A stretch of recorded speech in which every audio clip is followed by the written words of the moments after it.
In the ancient Near East, a single execution took place on this hill. To the human eye, it appeared to be a local tragedy, a physical transaction for the sins of a single species. Beyond this atmosphere, an audience of billions spread across the cosmos watched this event unfold.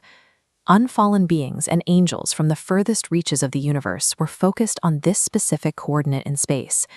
These beings were caught in the Great Controversy, a conflict that began in the heart of heaven long before it reached Earth. Lucifer, once the highest angel, had initiated a smear campaign against the Creator. He argued that God's government was built on arbitrary rules, maintained only through force and coercion. The challenge wasn't a threat to divine power, but a systemic erosion of trust in God's nature. The universe was left questioning if their king was a loving father or a calculating tyrant. If God is all-powerful, he could have ended this rebellion by simply executing the rebel. But omnipotence created a logical paradox. Using violent force to crush a critic would have validated Satan's accusation. The universe would have obeyed from fear, confirming that God was indeed a coercive ruler. These two models represent the stakes. One relies on force to maintain order. The other is an interconnected network of freely moving nodes, governed by mutual trust. Because trust requires evidence, heavenly beings remained uncertain. They needed a demonstration words alone could not provide. This left the cosmos waiting for definitive proof of who God is and how he truly governs. At Calvary, God stopped explaining his character and physically demonstrated it. It was the ultimate showdown of governing principles. On Earth, Satan's methods, self-preservation and coercion, were allowed to reach their logical extreme. When given total freedom, Satan's principle resulted in the manipulation of human law to murder the Creator. The accuser was revealed as a destroyer. Jesus met this violence with an opposing principle. He refused to call down fire or use divine vengeance to save himself, even as he was being killed. Calvary unmasked both sides simultaneously.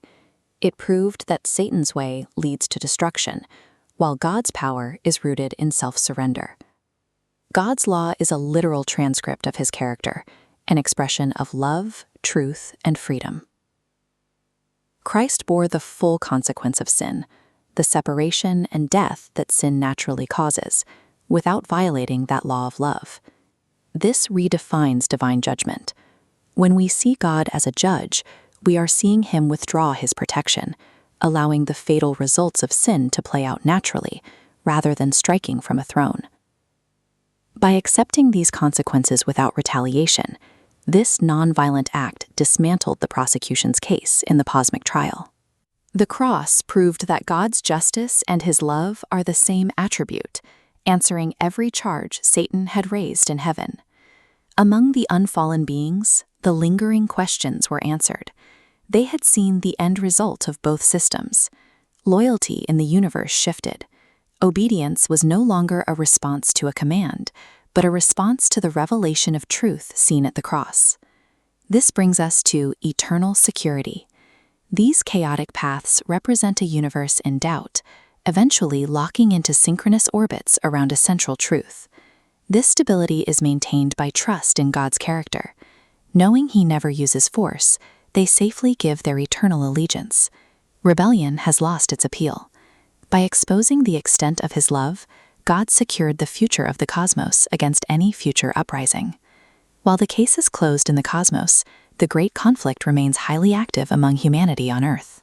Earth remains the final theater where this controversy over God's character must reach a conclusion.